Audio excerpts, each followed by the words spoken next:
ॐ अज्ञानतिमिरान्धस्य ज्ञानाञ्जनशलाकयः चक्षुरुन्मिलितं येन तस्मै श्रीगुरुवे नमः। हरे कृष्णा। आज गीता श्रृंखला के सत्र क्रमांक 577 में आप सभी भक्तों का हार्दिक स्वागत है। आज हम श्रीमद् भगवद गीता के 18वें अध्याय के जो कि है उपसंहार तथा संन्यास की सिद्धि श्लोक क्रमांक 20 का अध्ययन करेंगे। आइए, श्लोक इस प्रकार है।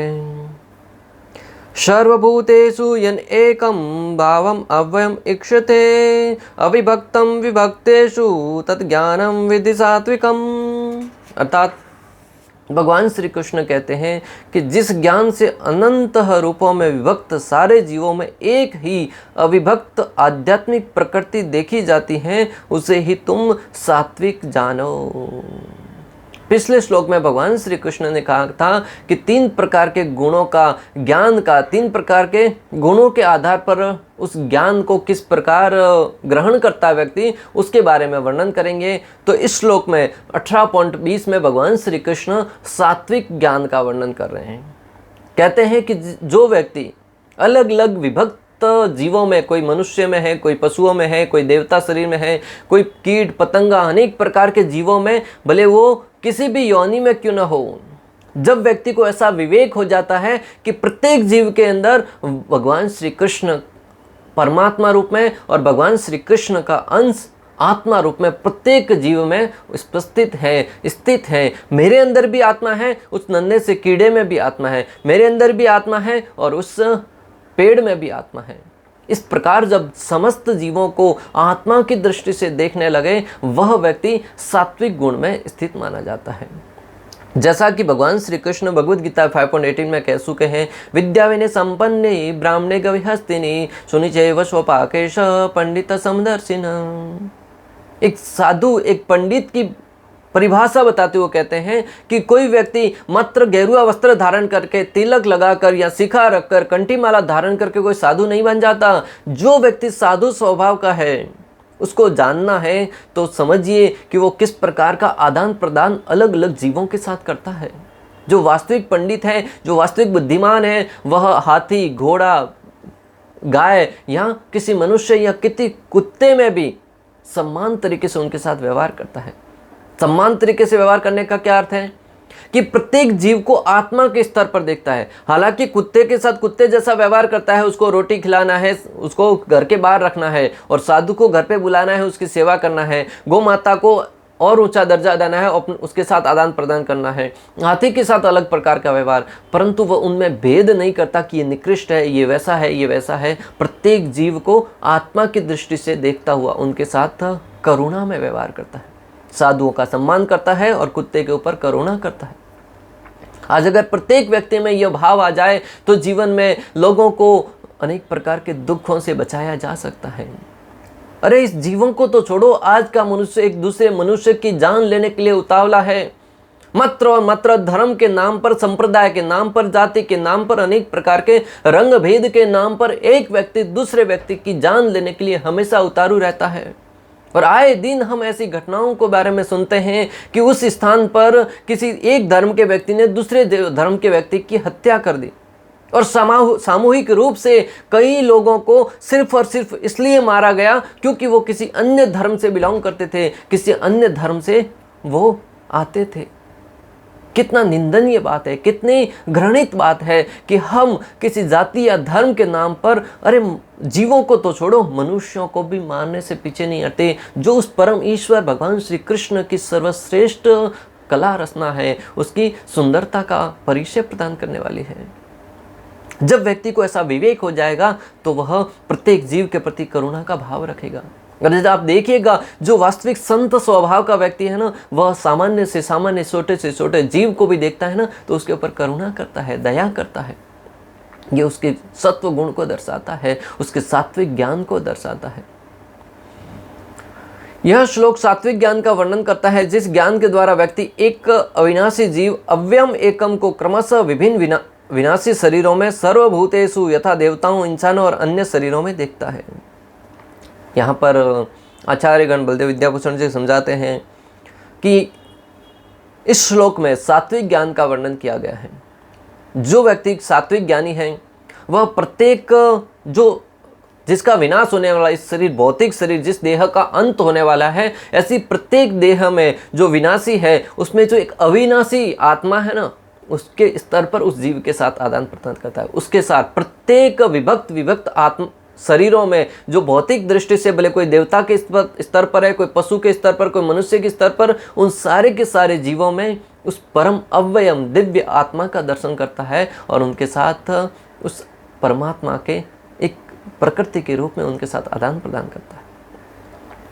अपने विभिन्न कर्म फलों को भोगते हुए अर्थात जिस ज्ञान से वह एक जीव अविभक्तम को विभिन्न प्रकार के क्षणभंगुर शरीरों में विभक्तेषु देखता है, तो यह समझो कि आत्मा का यह ज्ञान जो कि उपनिषदों के ज्ञान से अभिन्न है, सतोगुणी ज्ञान है।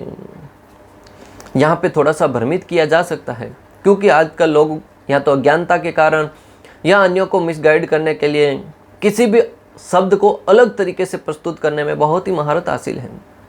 मात्र आध्यात्मिक ज्ञान में नहीं, उस भौतिक जगत में भी कोई कहना कुछ चाहता है, उसका अर्थ कुछ और ही निकाल देते हैं और उसको एक विवाद का बखेड़ा बना देते हैं, विवाद का एक मुख्य मुद्दा बना देते हैं। उसने तो ऐसा कहा था। किसी भी बात को तोड़ मरोड़ कर पेश करना आज के जीव का एक अभिन्न जीवन का उद्देश्य बन गया है।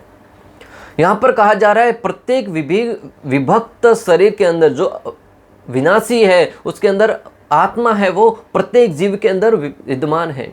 हालांकि प्रत्येक आत्मा का गुण अलग है। प्रत्येक शरीर में रहने वाली आत्मा अपने अपने कर्मों के आधार पर उसके अंदर प्रविष्ट हुआ है, कोई पशु में, कोई मनुष्य में, कोई देवताओं में। तो इसका अर्थ ये नहीं कि एक ही आत्मा सारे के सारे जीवों में भिन्न है। आत्मा अलग है, परंतु उनका गुण है, उनकी क्वालिटी है, उनका दिव्यता है कि वो भगवान श्री कृष्ण का अंश है। वो सबके अंदर समान रूप से विद्यमान है। अपने अपने कर्मों और गुणों के आधार पर जीव है, वो आत्मा है, अलग अलग शरीरों में प्रवेश कर सकती है, परंतु उनकी जो गुणवत्ता है वो यथावत बनी रहती है। और ऐसा भी नहीं है कि प्रत्येक जीव के अंदर एक ही आत्मा है। अगर ऐसा होता तो फिर व्यक्ति को अलग अलग शरीरों में क्यों प्रवेश मिलता, अलग अलग शरीरों में क्यों जाना पड़ता।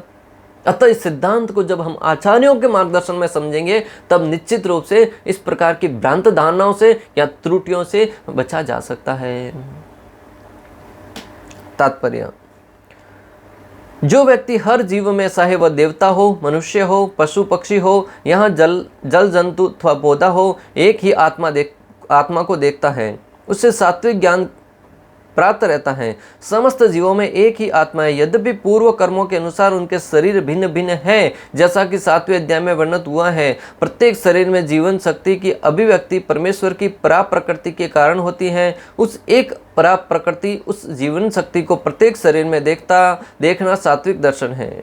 यह जीवनी शक्ति अविनाशी है, भले ही शरीर विनाशशील हो। जो आपसी भेद है वह शरीर के कारण है। चूंकि बद्ध जीव में अनेक प्रकार के भौतिक रूप हैं, अतः जीवनी शक्ति का विभक्त प्रतीत होती है। ऐसा निराकार ज्ञान आत्म साक्षात्कार का एक पहलू है। श्रील प्रभुपाद ने तात्पर्य में बहुत ही सरल भाषा में समझाया कि हो सकता है कि हमें लगे कि अलग अलग शरीरों में रहने वाली आत्मा भी अलग है, परंतु अगर तत्व से देखा जाए तो उन आत्मा अपने अपने गुण और कर्मों के आधार पर अलग अलग शरीर में प्रवेश करता है, जिसका हमने 7वें अध्याय में विस्तार से अध्ययन किया है। और उसके आधार पर जीव अलग अलग योनियों में भ्रमण करता है, परंतु उनका आत्मा है वो एक है, वो भगवान का अंश है। भगवान श्री कृष्ण इस बात की पुष्टि करते हुए भगवद गीता में कहते हैं, ममेवांशो जीवलोके जीवभूत सनातनः मनः षष्ठानि इंद्रियाणि प्रकृति स्थानि कर्षति। ममेवांशो जीवलोके जीवभूत सनातनः। हे अर्जुन, जो जीव है वो मेरा सनातन अंश है और प्रत्येक जीव अर्थात आत्मा भगवान श्री कृष्ण का सनातन अंश है। वो अपने अपने गुण और कर्मों के आधार पर अलग अलग शरीरों में प्रवेश करता है। और जो व्यक्ति मनुष्य जन्म प्राप्त करके बुद्धिमान होगा, विवेकवान होगा, वह निश्चित रूप से आध्यात्मिक ज्ञान को प्राप्त करके अपने वास्तविक अस्तित्व, वास्तविक स्थिति, भगवान श्री कृष्ण का दासत्व स्वीकार करने की उस वास्तविक स्थिति को प्राप्त करेगा, जो गोलोक धाम में प्रवेश करेगा, जहाँ पर नित्य नवीन भगवान श्री कृष्ण का साथ दिव्य शरीर प्राप्त करेगा और उनके साथ प्रेममय लीलाओं का आदान प्रदान करेगा, जहाँ पर न तो किसी प्रकार का दुख है, न किसी प्रकार का कष्ट है, न किसी प्रकार की कोई दुखदायी स्थिति है। वहाँ पर पूर्ण रूप से सुख सुविधाओं से ओतप्रोत है। वहाँ पर अनेक प्रकार के कल्प वृक्ष हैं, सुरभि गाय हैं, जिसका उल्लेख ब्रह्म संहिता में ब्रह्मा जी कर चुके हैं। चिंतामणि प्रकर सद्मशु कल्प वृक्ष लक्षावृतेषु सुरभिरभिपालयन्तं लक्ष्मी सहस्त सतसम्र सेव्यमानं गोविंदमादि पुरुषं तमहं भजामि। इस प्रकार से अनेक श्लोकों में गोलोक धाम की महिमा का वर्णन करते हुए ब्रह्मा जी है वो समझाते हैं कि वहाँ का दिव्य धाम है वो कैसा है। इस जगत में भी प्राय व्यक्ति ऐसे स्थान की खोज में रहता है हमेशा, जहाँ पर एकमात्र सुख ही सुख हो। कभी ऐसी आशा लेकर कई झीलों का भ्रमण करने के लिए निकलता है, कभी अन्य देश को निकलता है, सुख शांति वाली हरियाली के स्थान पर जाना चाहता है, कभी जंगलों में जाना चाहता है, कभी बर्फीले स्थान में जाना चाहता है। आशा और आकांक्षा एक ही रहती है कि वहाँ जाकर सुख प्राप्त किया जा सके। सुख मिलता कि नहीं मिलता वो बाद की बात है, परंतु प्रत्येक जीव इसी आशा में, इसी लालसा में जीवन जीता है। भले धन भी कमा रहा है तो एक ही उद्देश्य है, सुखी हुआ जाए। परंतु भक्तों, अज्ञानता के कारण हम गलत जगह पर सुख ढूंढ रहे हैं। इस भौतिक जगत के बारे में भगवान श्री कृष्ण भगवद गीता में स्पष्ट उल्लेख कर चुके हैं कि दुखालयम अशाश्वतम, ये भौतिक जगत दुखों का घर है और ये अशाश्वत है, इसका नाश होता है। तो हम किसी ऐसे स्थान पर सुख की तलाश कर रहे हैं जहाँ पर सुख है ही नहीं, और उस स्थान पर सुख की कामना कर रहे हैं जहाँ पर सुख है ही नहीं, तो निश्चित रूप से अनंतो गत्वा हमारे हाथ निराशा ही लगेगी। अतः भक्तों, आचार्यों के मार्गदर्शन में, शास्त्रों के मार्गदर्शन में उस दिव्य धाम, उस दिव्य स्थान की खोज में हमें विवेक के साथ लगना चाहिए, जहाँ पर मात्र सुख ही सुख है। जहाँ जैसी आशा लेकर हम घूम रहे हैं वो उसी स्थान पर दिव्य धाम गोलोक धाम में जाकर पूर्ण हो सकती है, जो भगवान श्री कृष्ण का दिव्य धाम है। और ऐसे धाम में जाने के लिए कोई सामान्य मूल्य नहीं चुकाना होगा। इस भौतिक जगत में कोई अच्छी जगह होती है, रमणीय जगह होती है, आनंद प्रदान करने वाले होती है, शांति प्रदान करने वाली होती है। उस स्थान पर जाने के लिए हमें कितना परिश्रम करना होता है। कई महीनों पहले बुकिंग करनी होती है, वहाँ की व्यवस्था करनी होती है, धन देना पड़ता है, होटल बुक करना होता है, अनेक प्रकार की प्रक्रियाओं से गुजरना होता है। तो जब भक्तों इस भौतिक जगत की एक सामान्य जगह पर जाने के लिए हमें अनेक प्रकार की मेहनत, परिश्रम और उसके लिए कीमत चुकानी पड़ती है, तो जो समस्त जगतों में सर्वश्रेष्ठ स्थान है गोलोक धाम, क्या उस स्थान पर जाने के लिए हमें कोई कीमत नहीं चुकानी होगी? क्या उस स्थान पर जाने के लिए हमें कोई योग्यता नहीं चाहिए होगी? अरे इस भौतिक जगत के सामान्य से अमेरिका जैसे देश को जाने के लिए हमारे पास अनेक प्रकार की योग्यता होनी चाहिए। वहाँ पर वीज़ा अप्लाई करते हैं तो अनेक प्रकार की क्वालिटी, बैंक बैलेंस है, हमारा ट्रैक रिकॉर्ड है, कोई आपराधिक मामला नहीं होना चाहिए। ऐसे अनेक प्रकार के सिद्धांत और नियम हम पर लागू होते हैं और उन सब प्रक्रियाओं से गुजरते हुए हमें उसमें पास होना पड़ता है। तो उस दिव्य धाम जो भगवान श्री कृष्ण का नित्य धाम है, उस जहाँ पर सुख और सुख के सिवाय कुछ नहीं है, क्या उस स्थान पर जाने के लिए हमें किसी प्रकार की योग्यता नहीं चाहिए? कोई भी व्यक्ति मुंह उठाकर आया और चल देगा? नहीं, उसके लिए हमें इस शरीर को तपाना होगा। इस शरीर के अंदर जो अनेक प्रकार की कामनाएं हैं, अनेक प्रकार की लालसाएं हैं, अनेक प्रकार की बुरी आदतें हैं, उन सब को दिव्य हरि नाम के द्वारा उसका विनाश करना होगा। भक्तों, कई लोग कहते हैं कि हमें बहुत क्रोध आता है, अनेक प्रकार की कामनाएं हैं, अनेक प्रकार के जीवन में अनर्थ भरे पड़े हैं। उन सब अनर्थों से कैसे ऊपर उठाए जा सके, किस प्रकार से उस क्रोध की स्थिति से ऊपर उठा जा सके, छोटी छोटी बातों को लेकर क्रोध आने लगता है, उससे कैसे मुक्त हुआ जा सके, तब आचार्य गण परामर्श देते हैं कि हमारे जितने भी अनर्थ हैं, काम, क्रोध, लोभ, मोह, मद, मत्सर्य, अहंकार, ईर्ष्या, द्वेष, ये सारे के सारे राक्षसी प्रवृत्ति के हैं, राक्षसी गुण हैं। और उन राक्षस कोई सामान्य जीव नहीं है, राक्षस बहुत शक्तिशाली होते हैं। अगर आप इतिहास में जाकर शास्त्रों में खोलकर देखेंगे तो जब भगवान श्री कृष्ण इस धरा पर अवतरित हुए, अनेक बड़े बड़े राक्षस भयंकर थे। प्रलंबासुर, धेनुकासुर, कंस और बहुत सारे राक्षस, पूतना जैसे राक्षसी बहुत थे और कोई सामान्य जीव नहीं थे। बड़े बड़े देवता भी उनसे भयभीत थे।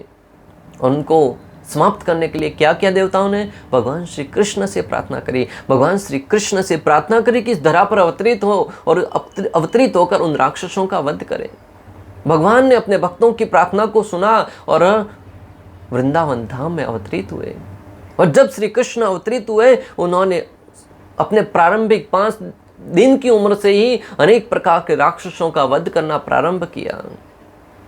तो भक्तों, हमारे अंदर भी जो राक्षसी प्रवृत्तियां हैं, जो अनेक प्रकार के अनर्थ हैं, उनको हम नाश करना चाहते हैं तो श्री कृष्ण रूपी दिव्य नाम को, भगवान श्री कृष्ण का हमारे हृदय में प्राकट्य करवाना होगा। और प्राकट्य करवाने की विधि क्या है? भगवान से प्रार्थना करने का भाव क्या होना चाहिए? हरे कृष्णा कृष्ण कृष्णा हरे हरे, हरे राम राम राम हरे हरे। जब हम प्रार्थना भाव में भगवान के इस दिव्य नाम का गुणगान करेंगे, दिव्य नाम का उच्चारण करेंगे, दिव्य नाम का जप करेंगे, तब निश्चित रूप से भगवान श्री कृष्ण हमारे जिह्वा से ऊपर नृत्य करते हुए प्रतीत होंगे और वो जिह्वा से होते हुए हमारे हृदय में एक दिन प्रकट होंगे।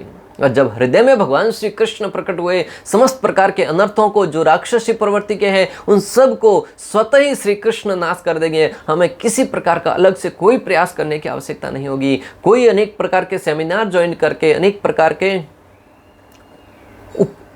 विधि विधानों का पालन करने की कोई आवश्यकता नहीं रहेगी। हमें करना क्या है? श्री कृष्ण का प्राकट्य करवाना है। जिस प्रकार सूर्य उदय होता है तो समस्त प्रकार का अंधकार है वो समाप्त हो जाता है, शोर उचक के उस स्थान को छोड़कर भाग जाते हैं। उसी भांति जब श्री कृष्ण का हमारे हृदय में प्राकट्य होगा, तभी अनेक प्रकार के अनर्थ है वो स्वतः समाप्त हो जाएंगे। ऐसा आचार्यों का मत है और हमने अपने जीवन में इसका अनुभव किया है। इस दिव्य ज्ञान से अन्य जीवों के प्रति दया, करुणा और सम्मान की भावना जागृत होती है। और इस प्रकार के दिव्य ज्ञान से अन्य जीवों के प्रति दया, करुणा और सम्मान की भावना जागृत होती है। आज प्रत्येक व्यक्ति अन्य जीवों से ईर्ष्या कर रहा है। अरे अन्य जीवों को तो छोड़ो, अपने परिवार में भाई भाई से ईर्ष्या कर रहा है, पिता पुत्र से ईर्ष्या कर रहा है, पति पत्नी से ईर्ष्या कर रही है, भाई बहन से ईर्ष्या कर रहा है। और समाज में अन्य लोगों तक तो पहुंचने की बात ही नहीं आती। जब परिवार में एक ही माता पिता के संतान, एक ही परिवार के सदस्य भी एक दूसरे के साथ प्रेम के साथ आदान प्रदान नहीं कर पाते हैं, वो एक दूसरे के साथ ईर्ष्या करते हैं, द्वेष करते हैं, तो फिर अन्य जीवों के साथ उनका प्रेम करने की तो कैसे आशा रख सकते हैं, कैसे कामना रख सकते हैं। परंतु जब हम भक्ति रूपी इस दिव्य प्रोसेस को अपनाते हैं, इस भक्ति को अपनाते हैं, तब भक्तों स्वाभाविक ही हम अन्य जीवों के प्रति भी, अन्य लोगों के प्रति भी प्रेम का आदान प्रदान करते हैं। और प्रमाण को, प्रत्यक्ष को प्रमाण की आवश्यकता नहीं होती। आज आप देखिए, अंतर्राष्ट्रीय कृष्ण भावनामृत संघ है, उसके अंदर अलग अलग देशों से आने वाले सदस्य, अलग अलग जाति और धर्मों से आने वाले सदस्य एक ही छत के नीचे रहकर प्रेम पूर्वक आदान प्रदान करते हैं। न तो उनके शहर का ठिकाना है, न तो उसके गांव का कोई पता है, न उसकी जाति और धर्म का कोई पता है, परंतु फिर भी आप देखिएगा, जब मंदिर में जाइएगा, गुरु पूजा में सारे भक्त एक दूसरे का हाथ पकड़ के प्रेम पूर्वक, प्रसन्नता के साथ उस दिव्य नाम का जप करते हुए प्रतीत होते हैं, कीर्तन करते हुए प्रतीत होते हैं। और वो कपट भरे भाव से बाहर मुस्कुराहट नहीं दिखाते हैं। स्वाभाविक ही हृदय के अंदर के, हृदय की गहराइयों से वो प्रसन्नता का भाव बाहर आता है। क्यों आता है? क्योंकि वो श्री कृष्ण को अपना स्वामी मानकर भगवान श्री कृष्ण के दिव्य नाम का जप कर रहे हैं, ताकि उनके हृदय के अनर्थ समाप्त होते जाते हैं और वो प्रत्येक जीव के साथ प्रेमवत आदान प्रदान कर पाते हैं। और भक्तों के साथ प्रेम बांटते बांटते धीरे धीरे अन्य जीवों के प्रति, पशु पक्षियों के प्रति, अनेक प्रकार के नासमझ और नादान जीवों के प्रति भी दया और करुणा का भाव जागृत होता है। और यही एकमात्र तरीका है कि संपूर्ण विश्व में किस प्रकार शांति स्थापित की जाए। जब सारे लोग मिलकर, सारे सदस्य मिलकर उस दिव्य भगवान श्री कृष्ण के नाम का उच्चारण करेंगे, स्वाभाविक ही लोगों में प्रेम का आदान प्रदान होगा और लोग एक दूसरे के साथ सामंजस्य बिठाकर प्रेम के साथ आदान प्रदान करेंगे। भागवतम 11.6.9 में देवता भगवान की स्तुति करते हुए कहते हैं कि हे सर्वश्रेष्ठ, जिनकी चेतना मोह से क्लुषित है, वे केवल सामान्य पूजा, वेदाध्ययन, दान, तप तथा अनुष्ठानों द्वारा अपने को शुद्ध नहीं कर सकते। हमारे स्वामी जिन शुद्ध आत्माओं ने आपके यश के प्रति दिव्य प्रबल श्रद्धा उत्पन्न कर ली है, उन्हें ऐसा शुद्ध जन्म प्राप्त होता है जो ऐसी श्रद्धा से रहित लोगों को कभी प्राप्त नहीं हो पाता। देवता भगवान श्री कृष्ण की स्तुति करते हुए कहते हैं कि आप कितना ही दान धर्म पुण्य के सब कर लो, परंतु जो लाभ, जो हृदय में शुद्धता, जो हृदय में दिव्यता उस भगवान श्री कृष्ण की सेवा करने से प्राप्त होती है, वो किसी भी कार्य के द्वारा नहीं हो सकती, वो किसी भी अनुष्ठान के द्वारा नहीं हो सकती। ये देवताओं की वाणी है। हम इस पर कितना विश्वास करते हैं, कितना पालन करते हैं, ये हमारी श्रद्धा के ऊपर निर्भर करता है। जीवन में सर्वोच्च लाभ की कामना करने वाले बड़े बड़े मुनि अपने उन हृदयों के भीतर सदैव आपके शरण कमलों का स्मरण करते हैं। जीवन में सर्वोच्च लाभ की कामना करने वाले बड़े बड़े ऋषि मुनि, बड़े बड़े तपस्वी अपने हृदय के अंदर उस भगवान श्री कृष्ण के दिव्यता को, उस भगवान श्री कृष्ण का स्मरण करते हैं। और यही जीवन की वास्तविक पूंजी है। जो आपके प्रेम में द्रवित है, इसी तरह आपके आत्मसंयमी भक्तगण आपके ही समान ऐश्वर्य पाने के लिए स्वर्ग से परे जाने की इच्छा से आपके शरण कमलों की पूजा दोपहर तथा संध्या समय करते रहते हैं। भगवान श्री कृष्ण से प्रार्थना करते हुए कहते हैं कि हे भगवान, आपके जो दिव्य भक्त हैं वो आपकी भांति इस भौतिक जगत के संसार के सुखों से परे, स्वर्ग लोक के सुख से भी परे आपके दिव्य धाम की तरफ जाने के लिए हमेशा भक्ति और करुणा का वितरण करते रहते हैं। इस बात से हम समझ सकते हैं कि इस भौतिक जगत में सुख का कोई स्थान नहीं है। जब स्वर्ग के सुख के भी भक्तगण कामना नहीं करते और वो हमेशा भगवत सेवा में रहकर उस दिव्य आनंद का अनुभव करना चाहते हैं, तो फिर भला इस भौतिक जगत के सुख सुविधाओं के विषय में तो क्या कहा जाए। आपके शरण कमल उस प्रज्वलित अग्नि के तुल्य हैं जो भौतिक इंद्रिय तृप्ति विषयक समस्त अशुभ इच्छाओं को भस्म कर देती हैं। भगवान श्री कृष्ण से कहते हैं कि आपके जो शरण कमल हैं वो उस प्रज्वलित अग्नि के समान है, जलती हुई अग्नि के समान है, जो समस्त प्रकार के अंदर डालने वाली अनेक प्रकार की वस्तुओं को जलाकर भस्म कर देती है।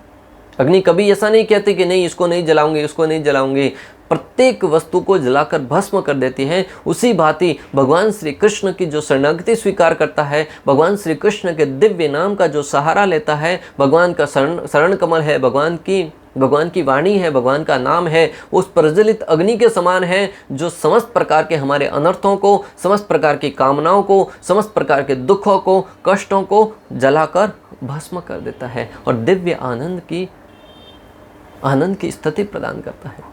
भले आप किसी भी स्थिति में दुख दरिद्रता से संपन्न स्थान पर भी क्यों न है, परंतु अगर भगवान श्री कृष्ण की शरणागति स्वीकार करी है, अगर भगवान श्री कृष्ण के दिव्य नामों में रमण कर रहे हैं, तो आपको उस अवस्था में भी किसी प्रकार का कोई कष्ट नहीं होगा।